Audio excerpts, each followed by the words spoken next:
Hello दोस्तों, मैं हूं अर्जुन यादव और स्वागत है आपका अपने यूट्यूब चैनल टेक्निकल मस्ती जीपीएम 2.0 में। तो दोस्तों आज हम लेकर आए हैं पॉलिटेक्निक परीक्षा 2020 में क्वेश्चन पेपर जो पूछा जाएगा। दोस्तों काफी बहुत ही महत्वपूर्ण क्वेश्चन बना है, 20 क्वेश्चन बना है फ्रेंड्स। फिजिक्स के विद्युत धारा का उसमें प्रभाव चैप्टर से 20 क्वेश्चन बनाए हैं, जिसमें से 4 क्वेश्चन तो पूछा जाना है फ्रेंड्स, जो काफी बहुत ही महत्वपूर्ण क्वेश्चन है। तो बने रहेगा हमारे वीडियो के लास्ट तक और देखना, काफी बहुत ही इंटरेस्ट वीडियो है। तो ये अगर हमारे चैनल पर नए हैं और मेरे चैनल को सब्सक्राइब नहीं किए हैं तो टेक्निकल मस्ती जीपीएम 2 को सब्सक्राइब कर दिए। अगर बेल आइकन का घंटी नहीं दबाए तो सबसे पहले जाकर बेल आइकन का घंटी दबा दीजिए, ताकि हमारे हर वीडियो का नया नोटिफिकेशन आपके पास पहुंचे सबसे पहले।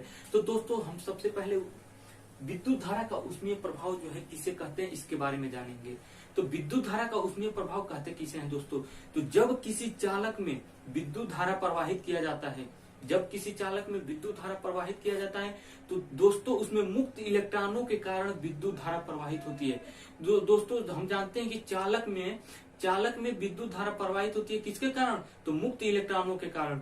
तो जब मुक्त इलेक्ट्रॉन अनियमित रूप से चालक में गति करेंगे तो चालक में दोस्त स्थिर आयन भी होते हैं जो गति नहीं करते हैं दोस्तों। तो मुक्त इलेक्ट्रॉन जब चालक में धारा प्रवाहित करेंगे तो मुक्त इलेक्ट्रॉन अनियमित रूप से गति करते हैं। तो जब मुक्त इलेक्ट्रॉन अनियमित रूप से गति करते हैं तो स्थिर आयनों से टकराते हैं। यहाँ पे हम चित्र के भाग समझाएंगे आपको दोस्तों।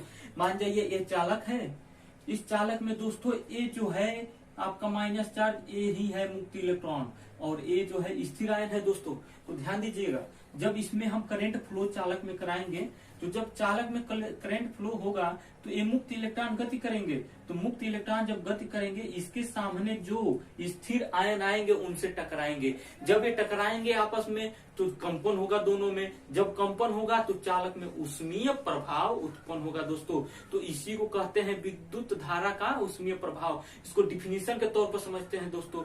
जब किसी चालक में विद्युत धारा प्रवाहित किया जाता है तो चालक में ताप वृद्धि को ही विद्युत धारा का ऊष्मीय प्रभाव कहते हैं दोस्तों।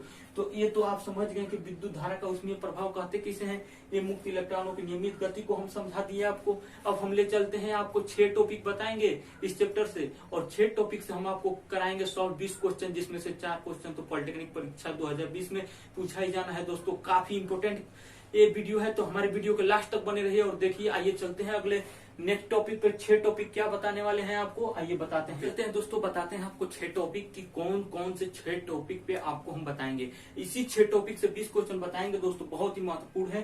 तो देखिए, पहला है विद्युत धारा द्वारा कृत कार्य दोस्तों बताएंगे। उसके बाद से दूसरा है विद्युत धारा द्वारा किया गया कार्य जूल में है तो इसका मान कैलोरी में ले तो कितना होगा। अगर विद्युत धारा द्वारा किया गया कार्य जूल में है तो उसका मान हम कैलोरी में भी बताएंगे। ये भी बहुत महत्वपूर्ण है। विद्युत सामर्थ्य एक बहुत ही वीआईपी है दोस्तों, ये क्वेश्चन बहुत ही वीआईपी है। विद्युत सामर्थ्य इलेक्ट्रिकल पावर। चौथा है आपका विद्युत ऊर्जा का व्यवहारिक मात्रा, किसको बताएंगे किलोवाट घंटा क्या होता है। जो आप देखे होंगे आपके घर मीटर लगा होगा तो उस पर दिया होगा kWh, मतलब क्या, किलोवाट हावर, मतलब किलोवाट घंटा। ये विद्युत ऊर्जा का बड़ा मात्रक है जिसको व्यवहारिक रूप में मापा जाता है। जूल तो बहुत छोटा मात्रक है दोस्तों, इसको नहीं हम माप सकते हैं। और पांचवा क्वेश्चन है आपका, 5वां टॉपिक किलोवाट घंटा का जूल में संबंध। इसको जूल में भी हम बताएंगे, किलोवाट घंटा को बदलकर। उसके बाद आपका 6वां है मेगावाट घंटा, मतलब मेगावाट घंटा को कैसे बदलेंगे किलोवाट घंटा में दोस्तों। तो आइए 6 टॉपिक के बारे में, पहला टॉपिक के बारे में हम बात करेंगे विद्युत धारा द्वारा कृत्य कार्य। तो दोस्तों ये विद्युत धारा द्वारा कृत्य कार्य हम बताते हैं। उसके बाद से 6 क्वेश्चन बताते हैं। उसके बाद से हम 20 क्वेश्चन आपको मल्टीपल चॉइस क्वेश्चन बताएंगे। जो दोस्तों ये हमारा है पहला टॉपिक, विद्युत धारा द्वारा कृत कार्य। दोस्तों आज बहुत खुशी की बात है कि आज हमारे 100 सब्सक्राइबर हो गए हैं। बहुत ज्यादा प्यार आप लोग दिए इतने कम दिनों में। तो दोस्तों थैंक यू आप सभी लोगों को, और ज्यादा से ज्यादा हमारे वीडियो को शेयर कीजिए, कमेंट कीजिए और सब्सक्राइब कीजिए दोस्तों। तो यहाँ पे देखते हैं विद्युत धारा द्वारा कृत कार्य। यदि किसी चालक में Q कूलाम आवेश प्रवाहित होने में W जूल, मतलब जूल कार्य हो तथा चालक के सिरों के बीच विभवांतर V वोल्ट हो तो विभवांतर की परिभाषा के अनुसार हम बताएंगे दोस्तों। कह रहा है कि यदि किसी चालक में Q कूलाम आवेश को ले जाने में W मतलब जूल कार्य करना पड़ा पड़ रहा हो और दोनों चालकों के बीच विभवांतर V1 और V2 हो, तो इसके विभवांतर के फार्मूला अनुसार यही ना होता है दोस्त। तो आइए देखते हैं दोस्त क्या होता है फार्मूला। तो होता है V इक्वल टू W अपान क्या होता है Q। ये किसमें होता है? वोल्ट में। तो ये होता है वोल्ट में या जूल प्रति कूलाम, इसको कहते हैं वोल्ट में। दोस्तों ये जो फार्मूला है यह आपको 4 क्वेश्चन देगा दोस्तों ये फार्मूला। तो इस फार्मूला को आप जिंदगी में लाइफ में कभी मत भूलिएगा दोस्तों। ये फार्मूला VIP है दोस्तों, वेरी वेरी इंपोर्टेंट फार्मूला है। इसी फार्मूला से हम बनाएंगे 4 फार्मूला और जो 6 टॉपिक है इसी फार्मूला के आधारित है दोस्तों। तो पहला टॉपिक अगर आप समझ गए तो समझिए 5 टॉपिक समझ गए। तो V equal to W upon Q हम कभी मत भूलिएगा दोस्तों क्या होता है। अब हमको ज्ञात करना है कार्य के रूप में, और ये है वोल्ट और ये है कार्य, ये है आवेश। तो हम इसको कार्य के रूप में ले चलते हैं दोस्तों। तो W इक्वल टू हो जाएगा आपका V इंटू Q दोस्तों। तो V इंटू Q, अब ये W हो गया तो ये कार्य कर रहा है, तो इसका मात्रक क्या हो जाएगा? जूल। इसका मात्रक क्या हो जाएगा दोस्त? जूल। तो अब ये हमारा क्या हो गया? एक फार्मूला हो गया। फार्मूला नंबर क्या है? एक। फार्मूला नंबर 1 हो गया दोस्त। तो अब हम इस फार्मूला को बनाते हैं और 3 फार्मूला। तो आइए देखते हैं कैसे बनाते हैं हम 3 फार्मूला। इसी फार्मूला से बनाते हैं दोस्तों। तो देखते हैं, ऊपर का मिटाते हैं क्योंकि जगह नहीं है बनाने के लिए। तो हम बताते हैं दोस्तों। तो देखिए दोस्तों,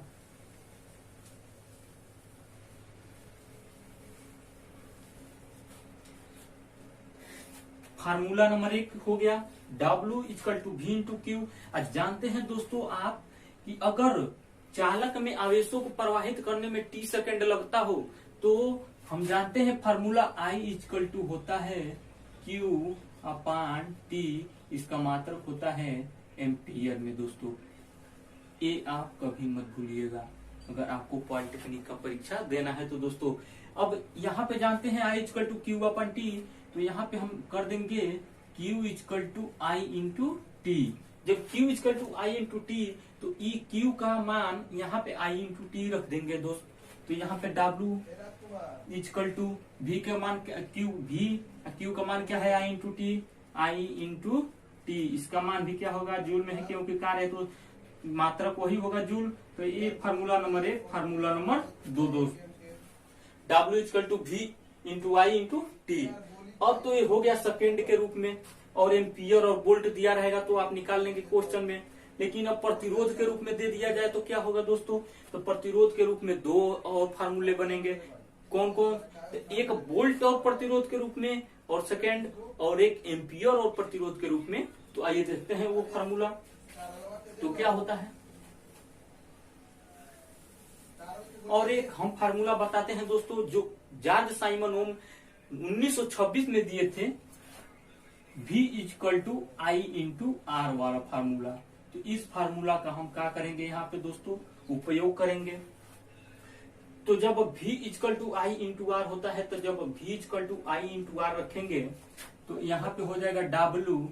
अब V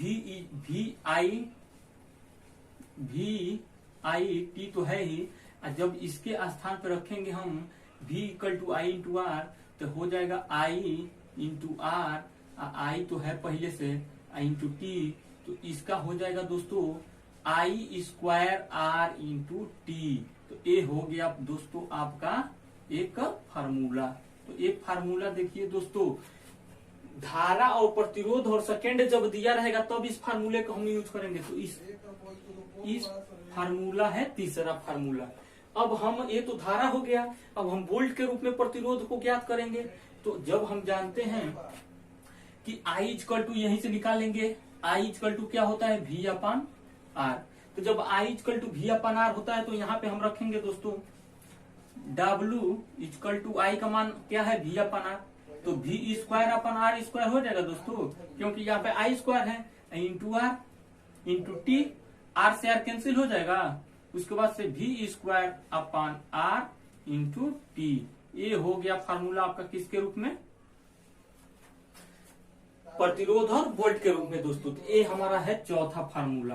तो ये 4 फार्मूला आप दोस्त कभी मत भूलिएगा, क्योंकि बहुत ही बेहद ही इंपोर्टेंट है। तो इस विद्युत धारा द्वारा कृत कार्य को अगर कैलोरी में बदले हम तो क्या होगा। तो दोस्तों यहाँ पे बस पूछता है कि विद्युत धारा, इसका क्वेश्चन देखिए न्यूमेरिकल इसमें नहीं पूछता है, बस इससे पूछता है कि विद्युत धारा द्वारा कृत कार्य का मान कैलोरी में कितना होता है। तो दोस्तों यहाँ पे हम जानते हैं कि एक जूल बराबर होता है दोस्तों 1/में 4.18 कैलोरी। ध्यान दीजिएगा दोस्तों, एक इतना कैलोरी होता है 1 जूल में 1/4.18। ये जो 0.18 है दोस्तों, इसको हम न्यूमेरिकल जब लगाते हैं तो इसको 18 को हटाकर यहाँ पे 20 लगा लेते हैं, जिससे क्वेश्चन करने में आसानी होता है, भाग देने में। तो अब हम दोस्तों इसको देखेंगे। तो दोस्तों यहाँ पे 18 लिख देते हैं पहले तो 18। अब हम इसको इधर ले जाएंगे दोस्तों, मतलब 4.18 जूल में क्या होता है दोस्तों, 1 कैलोरी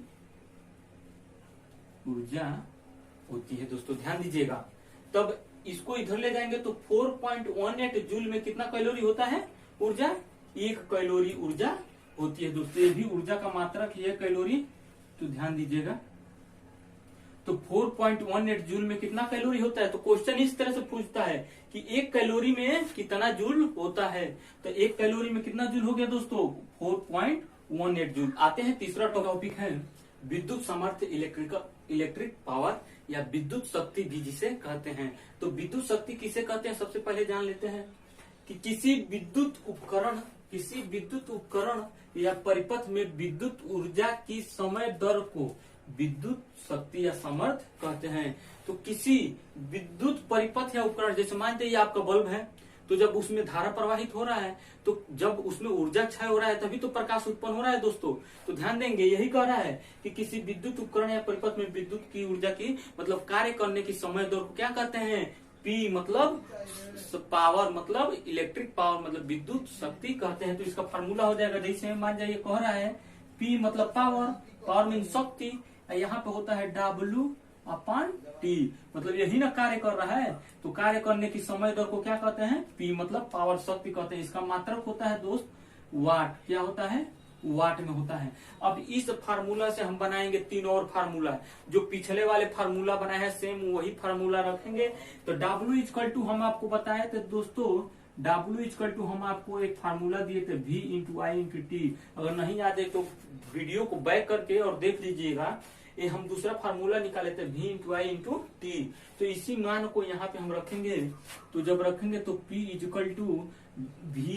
V/I/T को जब यहाँ पे रखेंगे, V/I/T को जब रखेंगे यहाँ पे T, तो दोस्तों ध्यान दीजिएगा, तो ये T से T क्या हो जाएगा, कैंसिल हो जाएगा। तो हमारे पास क्या बचेगा, V/I। एक फार्मूला ये हो गया दोस्तों, एक फार्मूला क्या हो गया, ये हो गया। अब देखते हैं, तो जब अब पूछेगा वाट के बारे में, अगर धारा और वोल्ट दिया हो और पूछ रहा हो कि कितने वाट का बल्ब है, और धारा दे दिया हो अगर और वोल्ट भी दे दिया हो, तो किस फार्मूले का यूज करेंगे, इस फार्मूले का यूज करेंगे। और एक क्वेश्चन में यहाँ से क्वेश्चन एग्जाम में क्या क्वेश्चन बनाता है कि कार्य करने की समय दर को क्या कहते हैं, इसी तरह दे देगा क्वेश्चन में। अब नीचे दे देगा कि वाट शक्ति कहते हैं, या मान लीजिए धारा कहते हैं, या वोल्ट कहते हैं, इस तरह ऑप्शन दे देगा और आपको कंफ्यूजन देगा। तो यहाँ पे आपको जो ऑप्शन होगा वो होगा विद्युत शक्ति कहते हैं। तो यहाँ पे एक फार्मूला बन गया। अब इस फार्मूले से और हम फार्मूला बनाएंगे। तो P क्या मिला हमको, VI। तो यहाँ पे जानते हैं P मिला हमको VI। तो हम V दोस्तों जानते हैं क्या होता है, I/R।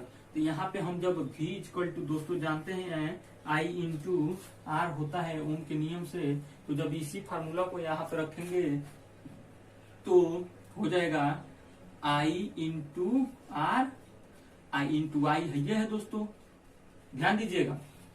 तो यहाँ पे क्या हो जाएगा, I²R। तो ये धारा और प्रतिरोध, जब धारा दिया होगा और प्रतिरोध दिया होगा दोस्तों, और वाट पूछेगा तब इस फार्मूले का हम यूज करेंगे। ध्यान दीजिएगा, अब एक और फार्मूला हम बनाएंगे, यह तो धारा के संबंध में हो गया, अब हम वोल्ट के संबंध में बनाएंगे। तो जब इसी फार्मूला को हम यहाँ पे रखेंगे I square R equal to, ध्यान दीजिएगा दोस्तों, यहाँ पे तो v equal to I into R हो गया। अब यहाँ पे हम देंगे I equal to v upon R, तो यही I equal to v upon R यहाँ पे क्या कर देंगे, पुट कर देंगे। तो जब यहाँ पे पुट करेंगे तो v स्क्वायर आर स्क्वायर हो जाएगा इंटू आर है, ये है पहले से, क्योंकि यहाँ पे आई स्क्वायर है तो स्क्वायर हो जाएगा, आर से आर कैंसिल हो जाएगा, जब कैंसिल हो जाएगा तो बच जाएगा v स्क्वायर अपान आर। तो दोस्तों जब वोल्ट और प्रतिरोध दिया होगा और वाट पूछेगा तो किस फार्मूले का यूज करेंगे, इस फार्मूले का यूज करेंगे। तो दोस्तों ये 4 फार्मूला आपको हर हाल में याद करना है, इस टॉपिक से क्वेश्चन बनता ही बनता है दोस्तों। तो ध्यान दीजिएगा, ये हम फार्मूला बता दिए आपको, याद कर लीजिएगा, वीडियो को देखकर अच्छे समझ लीजिए दोस्तों। चौथा टॉपिक है दोस्तों विद्युत ऊर्जा का व्यवहारिक मात्रक, इसके बारे में हम बताते हैं दोस्तों। तो विद्युत ऊर्जा का व्यवहारिक मात्रक क्या होता है, मान लीजिए जो विद्युत ऊर्जा का जूल वाला मात्रक है वो तो बहुत छोटा मात्रक है, इसको अगर बड़े इकाइयों पे ले लीजिए, जैसे मान लीजिए घर पे उपयोग होता है तो काफी मात्रा में ऊर्जा का व्यय होता है, खर्च होता है। किसी इंडस्ट्रियल फील्ड में ले लीजिए तो काफी ज्यादा मात्रा में उपयोग होता है दोस्तों, तो उसको हम मापते हैं किसमें, किलोवाट घंटा में, जिसे क्या कहते हैं, यूनिट कहते हैं दोस्तों। तो किलोवाट घंटा को हम लेते हैं और इसका मतलब होता है कि, तो जब हम पहले वाले फार्मूला पढ़े थे दोस्तों, उसी फार्मूला से हम बताएंगे। जैसे मान लेते हम पढ़े थे P equal to W upon T watt, यही फार्मूला हम पढ़े थे ना दोस्तों पिछले वाले टॉपिक पे। तो इसको हम बनाएंगे फार्मूला कार्य के मात्रा के रूप में। तो W इक्वल टू हो जाएगा दोस्तों यहाँ पे P इंटू टी हो जाएगा दोस्तों।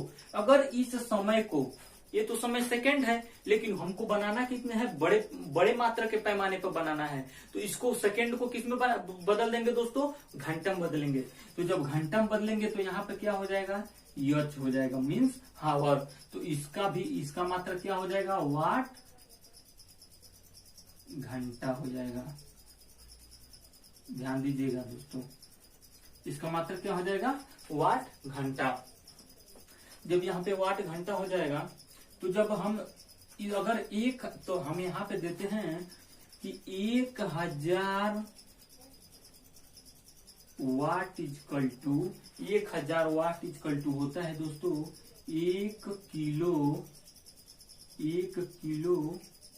वाट घंटा। कितना होता है दोस्तों, 1 किलो वाट घंटा। तो अगर हम यहाँ पे W इक्वल टू P जो वाट है गुड़े H इक्वल टू यहाँ पे घंटा में अपान में, अगर 1000 से यहाँ पे भाग दे दो तो यहाँ क्या हो जाएगा, यह किलोवाट घंटा का, किलो वाट घंटा हो जाएगा दोस्तों। ध्यान दीजिएगा, यहाँ पे क्या हो जाएगा, किलोवाट घंटा, यह बड़ी मात्रक में इकाई है। जब वाट और घंटा दिया रहेगा तब यहाँ पे कृत कार्य नोट करेंगे, ज्ञात करेंगे दोस्तों।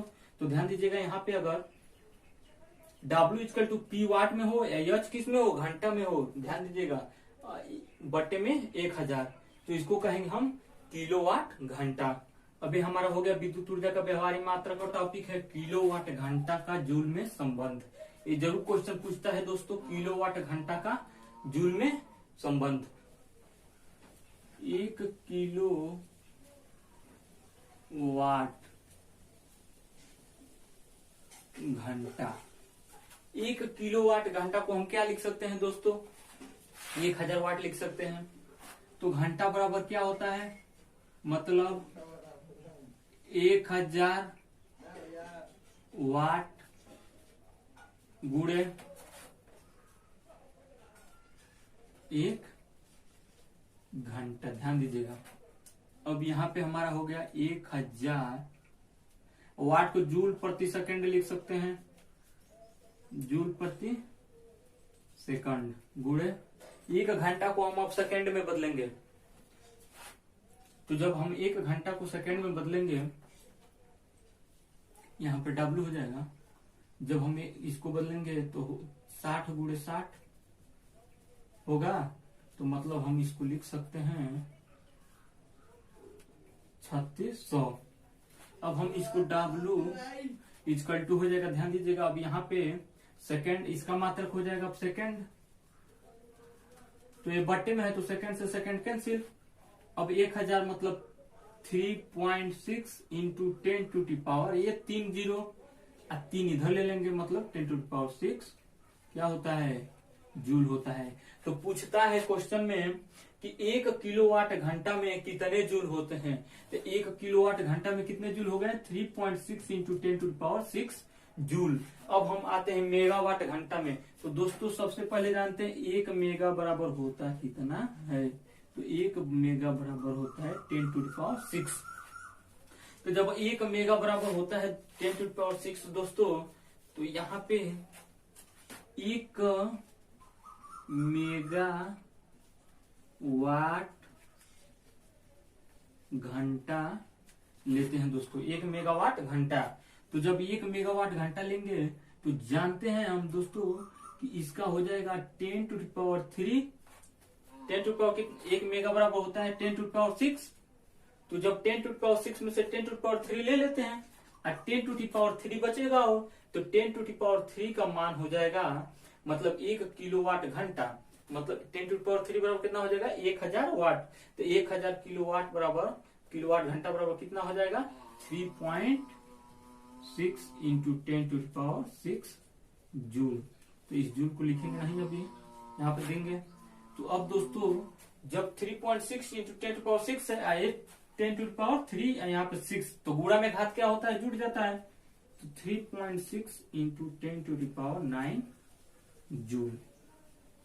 तो 1 मेगावाट घंटा में कितना जूल होता है, 3.6 इंटू 10 टू पावर 9 जूल। तो दोस्तों अब आते हैं हम क्वेश्चन के तरफ, जो 20 मल्टीपल चॉइस क्वेश्चन बताएंगे और आप एकदम लगातार सॉल्व करेंगे। पहला क्वेश्चन है दोस्तों, ध्यान दीजिएगा, किलोवाट घंटा मात्रक है, पूछ रहा है पहला क्वेश्चन, किलोवाट घंटा मात्रक है। दोस्तों आप कहेंगे ये तो सवाल बहुत ही आसान है, लेकिन आसान मत समझिएगा, क्वेश्चन में यही, पेपर में यही क्वेश्चन पूछता है, किलोवाट घंटा मात्रक है। पहला ऑप्शन है विद्युत विभवांतर का, विद्युत सामर्थ्य का, ऊर्जा का, आवेश का। तो दोस्तों हम अभी आपके पिछले टॉपिक में पढ़ाए थे किलोवाट घंटा का मात्रक मतलब वाट, वाट तो अभी सामर्थ्य, तो आज ये P इक्वल टू W/T, यही तो फार्मूला पढ़े थे।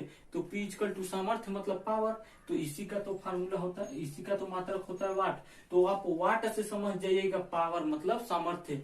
तो इसमें अब आपका आंसर क्या हो जाएगा, विभवांतर तो होगा नहीं क्योंकि यहाँ पे विद्युत सामर्थ्य यहाँ पे दिया है, तो इसका आंसर क्या हो जाएगा, विद्युत सामर्थ्य किलोवाट घंटा का मात्रक होता है। अब दूसरा यहाँ पे देखते हैं, वाट घंटा मीटर मापक यंत्र है। सबसे पहले जानेंगे तो वाट घंटा मीटर होता क्या है। तो जैसे दोस्तों मान लीजिए किसी भी मात्रक के पीछे अगर मीटर लगा दिया जाए तो समझ जाइए वह उस यूनिट का जो है मापक यंत्र है। जैसे मान लीजिए कह दे एम्पियर मीटर तो यह धारा को मापेगा, वोल्ट मीटर तो यह वोल्टेज को मापेगा। यहाँ पे कह दिया वाट घंटा मीटर मतलब यह किसको मापेगा दोस्तों, धारा का, विभवांतर को, सामर्थ्य को, विद्युत ऊर्जा को। तो जब वाट घंटा मीटर दे दिया है तो जानते हैं वाट घंटा विद्युत सामर्थ्य का मात्रक होता है। तो यहाँ पे क्या हो जाएगा, सामर्थ्य को मापता है दोस्तों। तो यहाँ पे तीसरा क्वेश्चन ऑप्शन है हमारा, एक विद्युत बल्ब पर 240 वोल्ट, ध्यान दीजिएगा, 60 वाट अंकित है, तो उसके तंतु का प्रतिरोध होगा। दोस्तों जो विद्युत बल्ब होता है तो उसमें देखते हैं एक जो सर्किल टाइप में होता है वही प्रकाश उत्पन्न करता है, तो उसी का एक प्रतिरोध पूछ रहा है। ये कह रहा है कि एक विद्युत बल्ब है, इसी में यही तंतु होता है दोस्तों, यही प्रकाश को उत्पन्न करता है। तो इसी विद्युत बल्ब के ये तंतु को क्या पूछ रहा है, प्रतिरोध पूछ रहा है दोस्तों। तो क्या क्या दिया है, सबसे पहले ये नोट करेंगे। तो ये तो दिया है वोल्ट, मतलब V इक्वल टू कितना दिया है, 240 वोल्ट दोस्त गिवन। सबसे पहले जो दिया रहता है उसे नोट करते हैं दोस्तों। उसके बाद से P कितना दिया है, तो 60 वाट। पूछ क्या रहा है, R। तो जानेंगे इसके इनके बीच रिलेशन क्या होता है। तो अभी हम आपको बताए तो दोस्तों कि प्रतिरोध और वोल्ट दिया हो और वाट है, तो उसमें कौन सा फार्मूला यूज करते हैं, तो P इक्वल टू V²/R वाला फार्मूला यूज करेंगे। हमारा पूछ क्या रहा है R, तो R इक्वल टू हो जाएगा V²/R पी आर को उधर लेंगे, तिरिया गुणा कर देंगे। अब भी का मान क्या है दोस्तों, तो भी का मान है 240, तो स्क्वायर है तो 240 गुणे 240 अपान पी मतलब पी 60, तो 0 से 0 कैंसिल, 6 चौको 24 कैंसिल, इसमें गुणा कर देंगे, तो गुणा करेंगे तो आएगा 4 0 4 चौको 16 4 8 960 ओम आएगा आंसर। तो इसमें क्या हो जाएगा, सी आपका आंसर हो जाएगा दोस्तों। विद्युत बल्ब का तंतु धारा प्रवाहित करने से चमकने लगता है। जो विद्युत बल्ब है कह रहा है कि विद्युत बल्ब में धारा प्रवाहित करने से उसका जो तंतु है चमकने लगता है, परंतु तंतु में धारा ले जाने वाले तार नहीं चमकते। जैसे मान लीजिए ये बल्ब है और ये वायर, तो जैसे कह रहे हैं बल्ब में तंतु है जो चमकने लगता है, लेकिन उसी बल्ब को जो तार धारा देता है वो नहीं चमकता है, क्यों, यही पूछ रहा है। तो ऑप्शन है ए, तंतु में तारों की अपेक्षा अधिक धारा बहती है, तंतु का प्रतिरोध तारों की अपेक्षा कम होता है, तंतु का प्रतिरोध तारों की अपेक्षा अधिक होता है, धारा प्रवाहित करने से केवल टंगस्टन धातु ही चमकती है। यहाँ पे टंगस्टन का उपयोग किया जाता है, जो तंतु होता है बल्बों में, जिसका सिंबल होता है टंगस्टन का क्या, W, इसका परमाणु क्रमांक कितना होता है 74 दोस्तों, याद कर लीजिएगा। तो जो कह रहा है, तो ऐसा तो नहीं है कि धारा दोनों में तो समान बहती है, तंतु का प्रतिरोध तारों की अपेक्षा कम होता है, तंतु का प्रतिरोध तारों की अपेक्षा अधिक होता है, तो इसका ऑप्शन हो जाएगा सी। तंतु का जो प्रतिरोध होता है दोस्तों अधिक होता है, गलनांक कम होता है, ये भी ध्यान दीजिएगा। तो तंतु का प्रतिरोध तारों की अपेक्षा क्या होता है, अधिक होता है, क्योंकि तंतु जो बहुत पतला होता है उसका प्रतिरोध अधिक होता है, तो इसका ऑप्शन हो जाएगा सी। तो फ्रेंड्स हम पांचवा क्वेश्चन लेकर आए हैं यहाँ पे। एक पावर स्टेशन की सामर्थ्य 200 मेगावाट है, इसके द्वारा प्रतिदिन उत्पन्न विद्युत ऊर्जा होगी। दोस्तों ऑप्शन है 200 मेगावाट घंटा, 4800 मेगावाट घंटा, 4800 मेगावाट, डी 4800 जूल। तो दोस्तों हम यहाँ पे देखेंगे कि कह रहे एक पावर स्टेशन जहाँ से विद्युत उत्पन्न किया जाता है, पावर स्टेशन की मेगा कितना सामर्थ्य है 200 मेगावाट, क्या कर रहा है, इसके द्वारा प्रतिदिन, ध्यान दीजिएगा दोस्तों, यही है प्रतिदिन उत्पन्न विद्युत ऊर्जा होगी। तो इसको सॉल्व करते हैं। सबसे पहले देखेंगे गिव दिया क्या है दोस्तों, सबसे पहले दिया है पी इक्वल टू क्या दिया है 200 मेगा वाट, और क्या कर रहा है प्रतिदिन, मतलब यच का मान क्या हो जाएगा प्रतिदिन, मतलब एक दिन में कितने घंटे 24 घंटे। अब यहाँ पे देखेंगे पूछ क्या रहा है W ऊर्जा पूछ रहा है दोस्तों। तो हमारा फार्मूला क्या होता है P equal to W upon H, हमको ज्ञात क्या करना है W, तो W equal to P into H। P हमारा है 200 मेगावाट, H कितना है 24, तो हमारा कितना हो जाएगा 4800 मेगा वाट घंटा दोस्तों। तो 4800 मेगावाट घंटा इसमें ऑप्शन हो जाएगा हमारा दूसरा दोस्तों। आते हैं छठा क्वेश्चन है, बिजली का घरेलू उपयोग के लिए मूल्य 60 पैसे प्रति यूनिट है, यह यूनिट है। कह रहा है बिजली का, यहीं पे हम आपको बताए थे कि ऊर्जा का घरेलू उपयोग में व्यवहारिक मात्रा क्या होता है किलोवाट घंटा, ध्यान दीजिएगा। तो बिजली का घरेलू उपयोग के लिए मूल्य 60 पैसे प्रति यूनिट है, यह यूनिट है। तो यूनिट पूछ रहा है क्या, 1 एम्पियर, 1 वोल्ट, 1 जूल, 1 किलोवाट घंटा। तो जानते हैं घरेलू उपयोग में विद्युत ऊर्जा का मात्रा क्या होता है किलोवाट घंटा, तो इसका यूनिट का क्या हो जाएगा किलोवाट घंटा, आंसर हो जाएगा डी। सातवां है क्वेश्चन, एक विद्युत बल्ब पर 12 वोल्ट एवं 30 वाट लिखा है, तो उसमें इसमें प्रवाहित होने वाली धारा होगी ए 0.4 एम्पियर, बी 12 एम्पियर, सी 2.5 एम्पियर, डी 360 एम्पियर। तो ध्यान दीजिएगा दोस्तों, सबसे पहले इसको हम सॉल्व करेंगे तो देखेंगे कि दिया क्या है गिव। सबसे पहले देखेंगे दिया क्या है, तो भी दिया है, क्या दिया है भी, मतलब वोल्ट दिया है कितना 12 वोल्ट। अब क्या दिया है पी दिया है, पी कितना दिया है 30 वाट दिया है दोस्तों। पूछ क्या रहा है इसमें प्रवाहित होने वाली धारा आई पूछ रहा है दोस्तों। तो जब आई पूछ रहा है तो इसका हम फार्मूला आपको बताए थे कि P इक्वल टू वी आई होता है दोस्तों। तो P इक्वल टू वी आई से हम निकालेंगे आई, तो यहाँ पे जब आई को हम फाइंड आउट करेंगे तो क्या हो जाएगा, P अपान V, ये त्रिज्या पूरा हो जाएगा, नीचे चला जाएगा। तो जब P अपान V, तो P का मान कितना है 30, अब V का मान कितना है 12।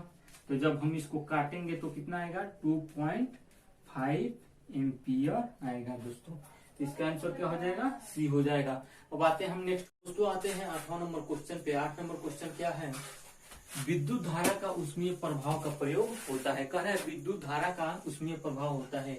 ऑप्शन ए है विद्युत मोटर में, ऑप्शन बी ट्रांसफार्मर में, ऑप्शन सी फ्यूज में, या डी वाट घंटा मीटर में। तो सबसे पहले जानेंगे कि विद्युत धारा उष्मीय प्रभाव किसमें होता है। तो इसमें ऑप्शन आपका हो जाएगा सी, फ्यूज में। तो अब हम बताएंगे कि फ्यूज में कैसे होगा। दोस्तों हम जानते हैं फ्यूज का उपयोग कहाँ किया जाता है, तो मेन सर्किट में उपकरण को क्षति होने से बचाने के लिए फ्यूज का उपयोग किया जाता है। तो फ्यूज का उपयोग कैसे, मानिए जैसे मानिए खंबे पे तार लगे होते हैं, तो आंधी या तूफान या पेड़ के गिर जाने से तार आपस में क्या होते हैं, स्पर्श होते हैं, मतलब सट जाते हैं। तो जब सटेंगे तो सर्किट में क्या होगा, प्रबल विद्युत धारा प्रवाहित होता है। तो प्रबल विद्युत धारा जब प्रवाहित होगा तो हमारे घर में टीवी, पंखे, जो बल्ब उपकरण लगे होते हैं वो क्या होते हैं, जल जाते हैं। तो अगर हमारे घर में जो पोल पर से तार आते हैं, अगर उसमें सीरीज में, किसमें दोस्तों, सीरीज में, श्रेणी में तार में अगर हम एक प्रतिरोध, जो जिसे कहते हैं क्या, फ्यूज तार, श्रेणी में यही है फ्यूज तार, अगर इसको हम लगा देंगे तो जब यहाँ पे फार्मूला होता है फ्रेंड्स, ये P = I²R। तो जब यहाँ पर करंट बढ़ेगा तो शक्ति बढ़ेगा, और जब शक्ति बढ़ेगा तो इसमें उष्मा क्या होगी, बढ़ेगी। तो जब उष्मा बढ़ेगी तो इसका गलनांक क्या होता है, कम होता है, और प्रतिरोध अधिक होता है। तो जब यहाँ पे गलनांक कम होता है तो जब उष्मा बढ़ेगी तो ये गल जाएगा। तो जब गल जाएगा तो ये सर्किट क्या हो जाएगा, ब्रेक हो जाएगा। जब सर्किट ब्रेक हो जाएगा तो हमारे घरों में विद्युत धारा का प्रवाह क्या होगा, रुक जाएगा, जिससे हमारे उपकरण क्षति होने से बच जाएंगे। तो यहाँ पर विद्युत धारा का उसमें प्रभाव का प्रयोग कहाँ होता है, फ्यूज में होता है दोस्तों। अब अगला नेक्स्ट क्वेश्चन चलते हैं 9वां क्वेश्चन पे। फ्यूज तार का गलनांक होता है, अभी हम दोस्तों बताए हैं फ्यूज तार का गलनांक क्या होता है। तो ए है उच्च होता है, बी कम होता है, सी तार के गर्म होने पर बदल जाता है, डी इनमें से कोई नहीं। तो दोस्तों फ्यूज तार का गलनांक क्या होता है, कम होता है, और प्रतिरोध इसका क्या होता है, अधिक होता है दोस्तों। तो 10 नंबर क्वेश्चन है, विद्युत बल्ब का तंतु बना होता है। जो हमारे घर में देखते हैं जो विद्युत बल्ब होता है, जो 10 रुपया वाला होता है, तो 100 वाट का, जो वही पूछ रहा है विद्युत बल्ब का तंतु बना होता है। ए ऑप्शन है नाइक्रोम का, बी कांस्टेंटन का, सी टंगस्टन का, डी मैग्नीन का दोस्तों। तो इसमें 4 ऑप्शन है और पूछ रहा है विद्युत बल्ब का तंतु बनना होता है। तो दोस्तों विद्युत बल्ब का तंतु किसका बना होता है, टंगस्टन धातु का बना होता है। टंगस्टन धातु का प्रतीक क्या होता है, तो W होता है। इसका परमाणु क्रमांक कितना होता है, तो 74 होता है दोस्तों, याद कर लीजिएगा, इसको पूछता भी है। तो इसका क्या होता है, टंगस्टन W होता है 74। अब आते हैं 11 नंबर क्वेश्चन पे दोस्तों। जूल सेकेंड इनवर्स है, देख लीजिएगा, ऊपर माइनस है, मात्रक है, तो इसका क्या हुआ, तो इसको माइनस में तो जब नीचे लाएंगे तो जूल पर सेकेंड हो जाएगा। तो ये पूछ रहा है किसका मात्रक है, ऊर्जा का, बी सामर्थ्य का, सी उष्मा का, डी विद्युत ऊर्जा का। तो दोस्तों हम जानते हैं जूल प्रति सेकेंड किसका मात्रक होता है, फार्मूला तो याद होगा दोस्तों आपको, पिछले वाले टॉपिक में हम बताए थे। P = क्या होता है, W/T। तो जूल, W का जूल, बट्टे में सेकेंड। तो जब ये फार्मूला हम आपको बताए हैं दोस्तों, तो क्या हो जाएगा, P का मतलब पावर, मतलब सामर्थ्य होता है दोस्तों। 12 नंबर क्वेश्चन है, एक विद्युत हीटर का सामर्थ्य 0.5 किलोवाट है। कितना, 0.5 किलोवाट है। उसे 20 मिनट तक उपयोग में लाने पर उत्पन्न उष्मा का मान होगा। क्या कह रहे हैं दोस्तों, सबसे पहले जो दिया है उसे लिखते हैं, यहाँ पे साल लिखेंगे। दिया क्या है, तो गिव, दिया क्या है सबसे पहले उसे लिखते हैं। तो सामर्थ्य मतलब P क्या दिया है, पावर 0.5। ध्यान दीजिएगा दोस्तों, ये क्या दिया है, किलो वाट में दिया है, तो KW किलोवाट में हो गया। अब क्या दिया है, तो T दिया है, तो ध्यान दीजिएगा T किस में दिया है, मिनट में दिया है, मिनट में दिया है दोस्तों। तो हमारा फार्मूला क्या होता है, P = W/T, वाट में हमको फाइंड आउट क्या करना है दोस्तों, तो ऊष्मा का मान, उत्पन्न ऊष्मा मतलब W का मान हमको फाइंड आउट करना है। तो W यहाँ पे W इक्वल टू क्या हो जाएगा, P इंटू टी हो जाएगा। तो P और T का मान हम यहाँ पे रख देंगे। तो जब P का मान रखेंगे तो यह किलोवाट में है, तो जब किलोवाट में है तो इसका क्या हो जाएगा 0.5 इंटू 10⁻³ हो जाएगा दोस्तों, किलो का 10⁻³। अब यहाँ पे गुणा एक और है, तो T का मान अब हम रखेंगे 20 मिनट, तो मिनट है तो इसको सेकेंड में हम बदलेंगे, तो 20 गुणे 60 हो जाएगा इसका दोस्तों, ध्यान दीजिएगा। अब हम इस पॉइंट को हटाएंगे, तो जब पॉइंट को हटाएंगे तो 10⁻² हो जाएगा पावर, और जब 2 हो जाएगा पावर तो इसको अब हम लिखेंगे कितना हो जाएगा दोस्तों, इसको इसी तरह रहने दीजिए, 2 छक्के 20 गुणे 60 रहने दीजिए दोस्तों। अब यहाँ पे 2 पावर है, 1 0 1 0, तो कितना हो जाएगा दोस्तों, ध्यान दीजिएगा 5 गुणे 2 गुणे 6 गुणे 10⁻⁴। अब 5 दूना 10 छक्के 60 हो जाएगा, तो 60 का क्या हो जाएगा गुणे 10⁻⁴ जूल। अब हम देखेंगे हमारा तो आंसर ये है या नहीं है, तो इसमें क्या करेंगे, जीरो जो है उस पे पावर बढ़ा देंगे, तो 6.0 इंटू 10⁵ जूल हो जाएगा आंसर। तो इसमें आंसर क्या हो जाएगा दोस्तों, पहला हो जाएगा ये आंसर। आते हैं 13 नंबर क्वेश्चन पे। 13 नंबर क्वेश्चन क्या कह रहा है दोस्तों, दो विद्युत बल्बों की शक्तियां 100 वाट तथा 200 वाट है। कितने वाट, 100 वाट तथा 200 वाट है। दोनों ही 220 वोल्ट के मेंस से जोड़े गए हैं। कितने वोल्ट के, तो 220 वोल्ट के। इन तंतुओं का प्रतिरोध का अनुपात होगा, तो जैसे दोस्तों कह रहा है, मान लीजिए दो बल्ब है, तो 2 बल्ब में कितने वोल्ट से जोड़ा गया, 220 वोल्ट के। पहले बल्ब का वाट कितना है 100 वाट का, और दूसरा बल्ब 200 वाट का, तो इनमें दोनों बल्बों के प्रतिरोधों का अनुपात पूछ रहा है फ्रेंड्स। तो यहाँ पे हम आपको एक फार्मूला बताए थे, P = V²/R। ये फार्मूला याद कीजिएगा दोस्तों। अब हमारा वीडियो का अगर नहीं याद है तो वीडियो को पीछे बैक करके और देख लीजिएगा ये फार्मूला, P = V²/R। यहाँ पे हम देखते हैं 2 बल्ब है, 2 वाट है, 2 वोल्ट, 1 वोल्टेज है। तो यहाँ पे हम अगर इसको R1 मान लें दोस्तों, R1 मान लें, तो यहाँ पे क्या होगा, R1 = V²/P। तो दोस्तों V², तो V का मान कितना है 220, तो 220 गुणे 220 हो जाएगा, अपान में क्या हो जाएगा 100 वाट। तो 2 0 से 2 0 कैंसिल दोस्तों, 2 0 से 2 0 कैंसिल। अब हमारा बच गया क्या, तो 20 22 22 गुणे 22 बच गया दोस्तों। अब इसका ये क्या हो गया, बट्टे में 1। अब हम R2 निकालेंगे, तो इसी प्रकार से R2 = V² मतलब 220, तो 220 गुणे 220 अपान में P का मान कितना है, यहाँ पे देखिएगा P वाट, दूसरा मतलब 200 का 200 है, दूसरा वाट कितना है 200, तो 2 शून्य से 2 शून्य कैंसिल हो जाएगा। अब ये जो 2 है ये रहने दीजिए, ठीक। अब यहाँ पे हम चलते हैं प्रतिरोधों का अनुपात R1/R2।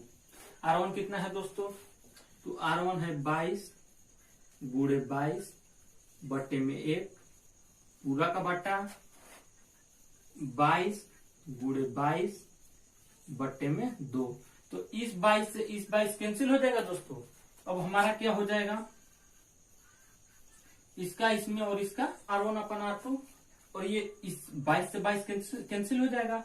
अब ये 2 कहाँ चला जाएगा दोस्तों, ये 2 ऊपर चला जाएगा, इसका गुणा इसमें और इसका गुणा इसमें, तो 2 जब ऊपर जाएगा तो 2 संबंधे 1, इसका कितना होगा 2 संबंधे 1 होगा आंसर। प्रतिरोधक अनुपात कितना है 2 संबंधे है। नेक्स्ट क्वेश्चन पे 14 नंबर क्वेश्चन पे, निम्नलिखित में से कौन सा अर्धचालक नहीं है, कह रहा है निम्नलिखित में से कौन सा सेमीकंडक्टर मटेरियल नहीं है। 4 ऑप्शन दिया है, A silicon, B germanium, C selenium, D silver. तो जानते हैं फ्रेंड्स सिलिकॉन जिसका परमाणु क्रमांक कितना होता है 14। ये तो पहला ऑलरेडी ही क्या होता है, ये अर्धचालक पदार्थ है। क्यों, क्योंकि इसका लास्ट कोर्स में कितना है 2 8 10 4, इसका संवेदकता कितना है फ्रेंड्स 4। तो ये क्या है, सिलिकॉन क्या है अर्धचालक है। जर्मेनियम, इसका भी क्या है 32, ये भी क्या है अर्धचालक पदार्थ है। सेलेनियम, सेलेनियम का कितना परमाणु क्रमांक है दोस्त 34, ये भी क्या है अर्धचालक पदार्थ। बच गया क्या सिल्वर, तो सिल्वर क्या है फ्रेंड्स, ये है धातु, ये अर्धचालक पदार्थ नहीं होता है। इसका परमाणु क्रमांक कितना होता है दोस्तों, इसका परमाणु क्रमांक होता है 47। सिल्वर जिसे कहते हैं चांदी, जिसे आभूषण और मूर्तियां और बर्तन बनाने में काम